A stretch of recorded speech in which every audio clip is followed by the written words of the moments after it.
여기에 이강인이 킬리안 음바페의 엉덩이를 걷어차고 음바페가 이강인의 뺨을 툭 건드리는 모습이 화제가 되고 있습니다.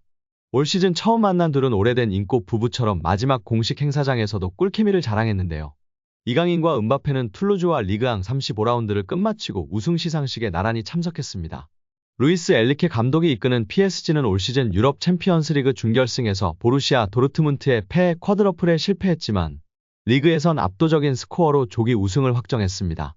지난해 여름 마요르카를 떠나 PSG에 입단한 이강인은 경력 최초로 리그 우승을 경험했습니다.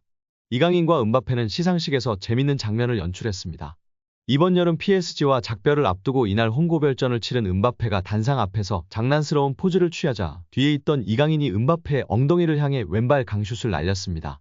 당황한 음바페는 제자리로 돌아왔습니다.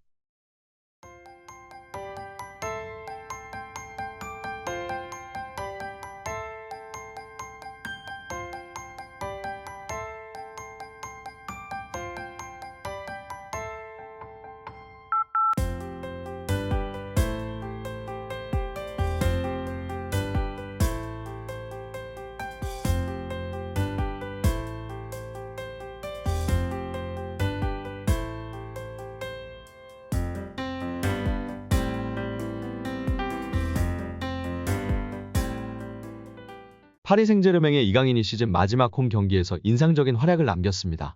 이강인은 13일 프랑스 파리의 파르크 대 프랭스에서 열린 툴루즈와의 리그앙 33라운드 경기에서 선발 출전해 후반 17분까지 활약했습니다. 이강인은 공식전 4경기 만에 선발에 복귀하며 킬리안 음바페 홈고별전에 나선 것이었습니다. PSG는 테나스, 자구에 다닐루, 슈크리니아르, 무키엘레, 이강인, 우가르테, 솔레르 바르콜라, 음바페, 아센시오가 선발 출격하였습니다. 이강인이 르아브르전에서 후반 추가 시간 극적인 동점골을 도우면서 활약을 펼쳤음에도 엘리케 감독은 도르트문트와의 2경기에서 이강인을 선발로 기용하지 않았었습니다. 2차전 중요한 경기에서도 이강인은 후반 31분 투입돼 약 14분가량만을 소화할 뿐이었습니다. 그럼에도 이강인은 경기 막판 가장 활발한 모습을 보였는데요. 프리킥을 직접 얻어내 킥을 시도하면서 마르퀴뇨스의 결정적인 헤더 슈팅으로 연결되기도 했고 슈팅까지 마무리하는 모습도 보였습니다. 축구 통계 매체 소파스코어는 단 14분만 뛴 이강인의 팀 내 평점 2위에 해당하는 7.7점을 부여하며 활약을 인정하며 화제가 되기도 했습니다. 그리고 툴루즈전을 앞두고 이강인의 선발 출격이 예상됐습니다. PSG는 이미 리그 우승을 확정지었고 어느 정도의 로테이션을 가동하면서 이강인이 선발로 나설 것으로 전망됐습니다. 프랑스 매체 르 파리지앵은 이강인이 마누엘 우가르테, 마르코 아센시오와 함께 중원을 이룰 것으로 내다봤습니다. 결국 이날 경기에서 이강인은 오른쪽 윙포워드로 경기를 시작했습니다. 최전방의 킬리안 음바페, 왼쪽의 브래들리 바르콜라와 함께 공격을 이끌었습니다. 몸이 가벼웠는데요. 이강인은 키패스 2회, 드리블 성공 2회, 롱패스 4회 등을 기록했습니다. 패스 성공률로 87.2%로 높았습니다. 특유의 예리하고 정확한 패스를 통해 기회를 창출했습니다. 후반 11분에는 오른쪽에서 정확한 크로스를 올렸는데 마르코 아센시오가 기회를 놓쳤습니다. 골과 다름없는 장면이라 아쉬움이 남았습니다. 맹활약에도 이강인은 비교적 이른 시간인 후반 17분 우스만 덴벨레와 교체되어 벤치로 향했습니다. 축구통계업체 후스코어드닷컴은 이강인의 평점 7.2를 부여했습니다. 득점한 음바페의 6.9점보다 높은 평점이었습니다. 그만큼 팀에서 가장 돋보였다는 의미입니다. 이날 활약을 보면 이강인이 유럽축구연맹 챔피언스리그 4강에서 많은 기회를 얻지 못한 게 아쉬움으로 남습니다. 이강인은 시즌 막바지에 경기력을 끌어올린 이강인에게 충분한 출전 시간이 주어졌다면 PSG는 결승에 진출했을지도 모릅니다. 패배하긴 했지만 PSG는 경기 후 리그 우승 세리머니를 했습니다. 팀 패배로 인해 어색한 공기가 흘렀지만 이강인도 커리어 첫 리그 우승 기쁨을 누렸습니다. 툴루즈전은 음바페가 파르크 대 프랭스에서 치르는 마지막 경기였습니다. 음바페는 이번 시즌을 끝으로 PSG를 떠납니다. 계약이 만료되는 가운데 음바페는 연장을 거절했고 자유계약 신분으로 레알 마드리드 이적이 유력합니다.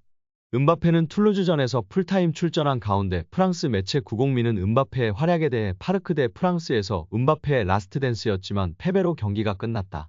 음바페는 거의 경기 시작과 동시에 득점에 성공했고 PSG에서 256번째 골을 터뜨렸다. 아름다운 기술을 선보였다고 언급하면서 평점 6점을 부여했습니다. 구공미는 이강인의 툴루즈전 활약에 대해 이강인의 활약은 예측하기 어렵다.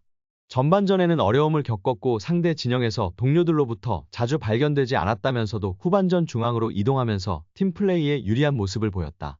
이강인의 기술과 정확한 패스는 여러 차례에 걸쳐 변화를 가져올 수 있었다고 언급하며 평점 5점을 부여했습니다.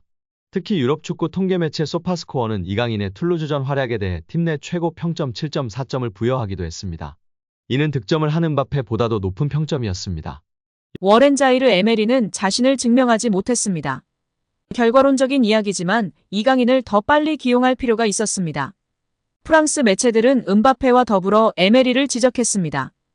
프랑스 풋 메르카토는 PSG의 어린 선수는 주요 장면마다 아쉬웠다. 아주 어린 선수이긴 해도 경기에 제대로 집중하지 못하는 듯했고 도르트문트의 전환을 읽지 못해다. 고군분투하다 이강인과 교체됐다고 말했습니다. 프랑스 유로스포르트도 에메리는 아직 자신이 최고 수준에 도달하지 못했다는 걸 알았을 것이다. 경기 시작부터 부진했고 내내 고군분투했다. 어떤 좋은 장면도 없었고 골대를 맞추기만 했다고 혹평했습니다. 하무스와 호흡이 좋고 비티냐와 함께 같이 공격진에 날카로운 패스를 넣어줄 수 있는 이강인을 빨리 투입했다면 결과는 달라졌을 거란 판단이 있습니다. 이날 이강인은 약 14분을 뛰며 터치 29회, 패스 성공률 84%, 키 패스 1회, 크로스 2회, 결정적 기회 창조 1회, 슈팅 1회, 드리블 시도 2회, 경합 3회, 피파울 1회 등을 기록했습니다. 소파스코어 기준 이강인은 평점 7.7점을 받으며 이날 PSG 선수들 가운데 비티냐 다음으로 높은 평가를 받았습니다. 확실히 더 빨리 투입되지 않은 게 아쉬운 기록입니다.